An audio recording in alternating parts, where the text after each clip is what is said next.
గ్రామ పంచాయతీ అయితే తీసుకోవడానికి లేదు. వాటాల సహాయంతో కలెక్టర్ గారు ఆ వైకుంఠరాతంలో దానం చేసి అదని గ్రామ పంచాయతీకి హ్యాండ్ ఓవర్ చేయగలరని గ్రామ పంచాయతీ తరఫున నేను తెలియజేస్తున్నాను. అదేంటంటే గ్రామ పంచాయతీ నుంచి కొనుక్కోవడానికి లేదు. ఎవరైనా దాతలు ఇస్తే దాతల సహకారం తీసుకొని మెయింటైన్ చేయమని అయితే ఉంది. మనకు చెప్పి కలెక్టర్ కూడా ఒక చిన్న అన్నకు చెప్పారు. ఇప్పుడైతే అది ఎవరు ఇప్పటివరకు అయితే మనకు కాబట్టి ఎన్నో ఖర్చు పెడతారు. మనము చనిపోయినప్పుడు ప్రాణ సంస్కారం కోసం ఒక రథం ఏర్పాటు చేయాలని గ్రామ ప్రజలందరూ కూడా నేను విన్నవించుకుంటున్నాను.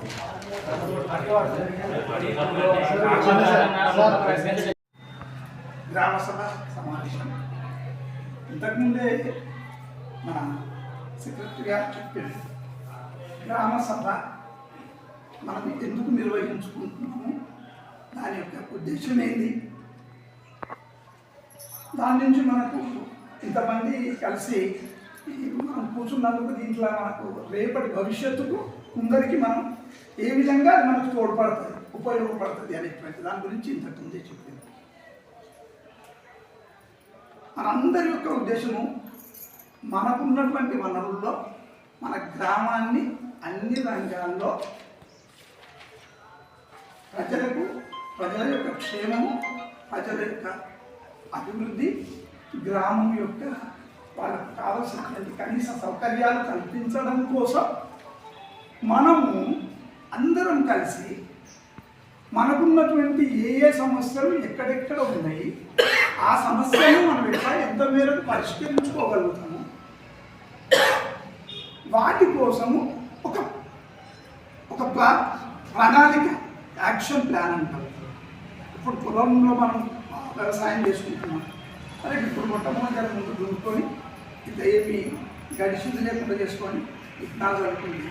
ఈ విత్తనాలు వర్షకాలకు మిగిలిన వాళ్ళ క్లాత్ అంతా చేసుకొని ఎట్లయితే చేసుకుంటున్నాం. ముందు ఎందుకైనా మంచిది, ఇట్లా మన సంచులు తెప్పించుకుందాం, ఇంకేదైనా చేసుకుందాం, మనం ఎట్లయితే ఒక ఆలోచన చేసుకొని మనం ముందుకు సాగుతున్నాం. అదే ప్రకారంగా మన గ్రామం యొక్క అభివృద్ధి కోసం మనం ఏ విధంగా ముందుకు పోతే మనము ఆ రంగంలో మనకు ఏ లోపం లేకుండా మనం అందరం కలిసికట్టుగా అందరికీ ఉపయుక్తంగా ఉండేటట్టు మనం బాగుపడతామని తెలుసుకోవడానికి, సూచించడానికి మనం ఈ గ్రామ సభను నిర్వహించి ఈ ప్రణాళికను రూపొందించుకుంటాం. ప్రణాళిక ఇట్లా చేస్తే ఇట్లా మంచుకుంటుంది, ఇట్లా పోతే మంచుకుంటుంది, ఈ పనులు చేసుకుంటే బాగుంటుంది అనే ఉద్దేశంతో మనం ఇది రూపొందించుకుంటాం. దీంట్లో వచ్చినాక మనం పేచి పడడము లేకపోతే ఇంకేమనుకోవడము అట్లాంటి దాంతో ప్రయోజనం ఉండదు. దాని యొక్క ఆంతర్యం కూడా అది కాదు. దాన్ని మనం అనుకున్నట్టు అది సక్సెస్ఫుల్గా అనేది కాదు. మనం ఏంటి, మన గ్రామంలో కనీసంగా మన గ్రామ పంచాయతీ మనం నిర్వహించినటువంటి ప్రధానమైనటువంటి అంశాలు ఒకటి పారిశుద్ధ్యం తప్పకుండా ఉంది.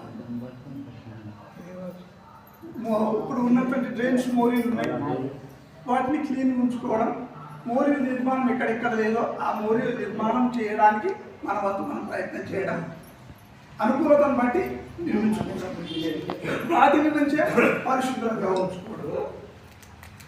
తర్వాత నెక్స్ట్ మనకందరికీ విద్యుత్ దీపాలు వెలుగు. ఆ విద్యుత్ దీపాలు కూడా ప్రధానమైనటువంటి అంశం.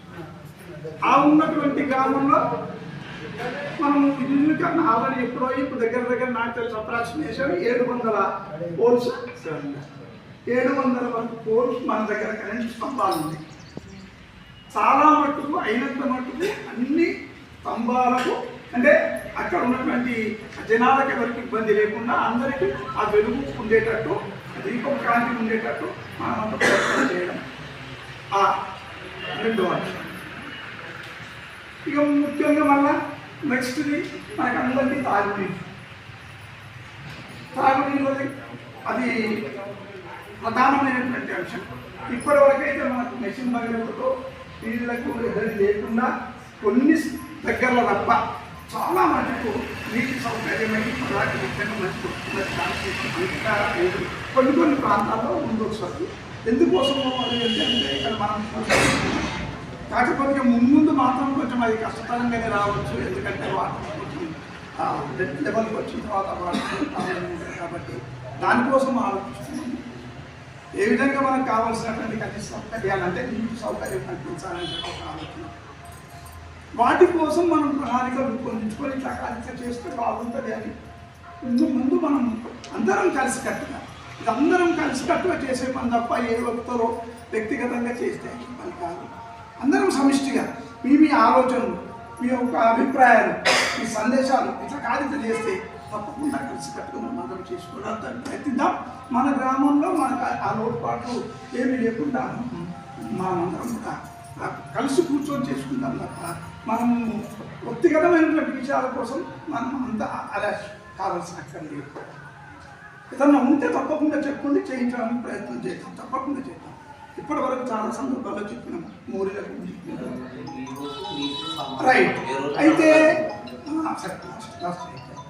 ఇది పోను ఇంకొకటి కూడా మన విషయం ఉంది. ఏంటంటే మన సస్య పరివర్తన మనకేంటి ఈ మన శ్రీనిధి గ్రీన్లో మనకు పర్యావరణ పరిరక్షణ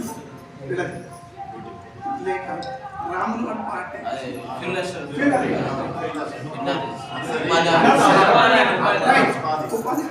ప్లాంట్ నర్సరీ ఒకటి ఉంది. ప్లాంట్ నర్సరీ కూడా ప్రధానమైన కంటెన్షన్ ఉంది. అది కూడా ఇంకా మనం నాటికి స్టార్టెడ్ అది మనం చేయించాల్సి. ఎందుకంటే ఇప్పటి వరకే చాలా మట్టుకు మొక్కలు నాటడం జరిగింది. మొక్కలు చాలా మట్టుకు ఉన్నాయి. ఇప్పుడు ఫస్ట్ పెరిగిన వాటిని కూడా కొన్ని సందర్భాల్లో మనం మన అవసరాల దృష్ట్యా వాటిని ఉండాల్సినటువంటి మొక్కలు కూడా మనం మన సౌలభ్యము మన అవసరాల కోసం కొంచెం దాన్ని డ్రాప్ చేయడం కూడా జరుగుతుంది. కాకపోతే అది కూడా మనము తప్పకుండా గ్రామ పంచాయతీ నిర్వహణలో ఉండే ఒక అంశం. వాటి కోసం కూడా ఇంకా పెంచుదాము. అది నాటడమే ప్రధానం కాదు, నాటి కూడా ఇప్పుడు ఉన్నాయి కూడా చాలా మంచి పెరిగినాయి, చాలా పడుతున్నాయి. వాటిని కూడా కాపాడుకోవడం కూడా మనం ఉంటుంది. ఇవి ప్రధానంగా మనకు ఉండేటట్టు మనం చేసుకోవాల్సినటువంటి అంశాలు. దీనిలో భాగంగానే ఇప్పట్లో మనం ఉంది అంటే ఇప్పుడు వరకు ఉన్నాయి మనకైతే ఇప్పటి వరకు కల్పించబడిన సౌకర్యాలు అన్నీ పోను. ఇంకా ఇప్పటి వరకు మనకేమన్నా ఇంకా లోపాలు ఉంటాయి, ల్యాబ్స్ ఉంటాయి. అవి ఏ విధంగా ఏం చేసుకుందాం అనడానికి ఒక మనం ప్లానింగ్ చేసుకుందాం అని మనం ఈ ఆలోచన తెలుసుకోవడం జరుగుతుంది. దీంట్లో మీరు మాట్లాడకండి దయచేసి. సరే, మీరు ఏం చెప్పదలుచుకున్నారో అంటే చాలా చెప్పినవి. దీంట్లో ప్రధానంగా వచ్చింది డ్రైనేజ్ సిస్టమ్. మోరీల గురించి చాలా చెప్పడం జరిగింది. మోరీల గురించి నిజంగా మళ్ళీ ఇంకా మనకంటే కూడా నేను అబ్జర్వ్ చేస్తే అది గొల్లగూడెంలో ఇంకొంచెం ఎక్కువే ఉంది. ఎందుకంటే ఆ రోడ్లు అన్నీ నేరో ఉన్నాయి, దగ్గర ఉంది, ఆడ సిస్టమ్ చాలా ఇంకా కూడా ఉంది. అయితే దీనికోసం మన వంతు ప్రయత్నం మేము కనుక్కోవడం జరిగింది. అయితే ఏప్రిల్ వరకు ఏప్రిల్ మే వరకు అది దీని మీద మొత్తం డ్రైన్ సిస్టమ్ కానీ డ్రైన్ సిస్టమ్కు సీలింగ్ ఉంది.